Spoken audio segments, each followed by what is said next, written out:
a significant number of children who are in our prisons today have mental health problems, and what my role is to ensure that primary care trusts and local authorities are providing the mental health services that those very vulnerable group of young people need whilst they're in prison. But my other component around that, my other concern around that, is to ensure that it isn't only around the mental health services that they receive when they're in prison, but also when they come out of prison, but also in relation to prevention, to prevent young people from going into prison in the first place.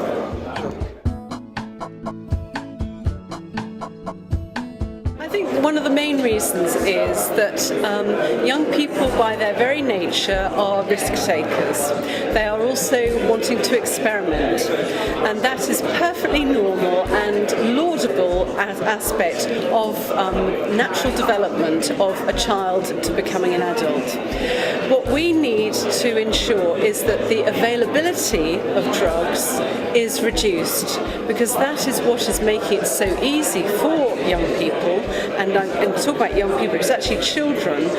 There is a significant number of children under the age of 14 who are taking drugs, and that's because there is increased availability, it's cheap, they are a vulnerable group of young people who are being targeted by drug pushers, by drug dealers.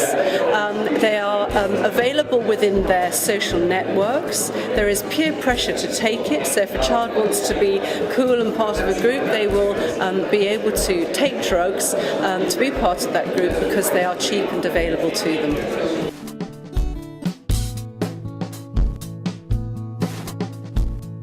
I think there are advantages to legalisation. I think there are disadvantages to legalisation. The experience in the Netherlands is an experience that I'm sure the government are watching very closely. My concern as a person working in children's services is that it is harmful. Cannabis is harmful as much as tobacco is harmful and alcohol is harmful. Tobacco and alcohol are legal substances, admittedly with certain restrictions, but they are legal substances, so it's not about legality, it's about usage that I'm concerned, and the harmfulness of that usage. I think there are a number of issues around classification, and one of the issues around the media coverage is there are two aspects that are confusing the public understanding.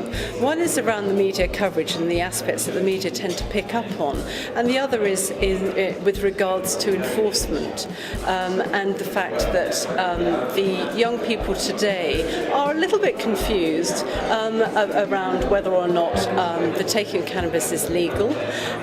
There is a degree of confusion because there is a number of ways that cannabis use is dealt with in the courts, and there is also significant research to demonstrate that actually the young people who take drugs actually know it's illegal. The confusion tends to be amongst the older age groups in our society rather than among young people.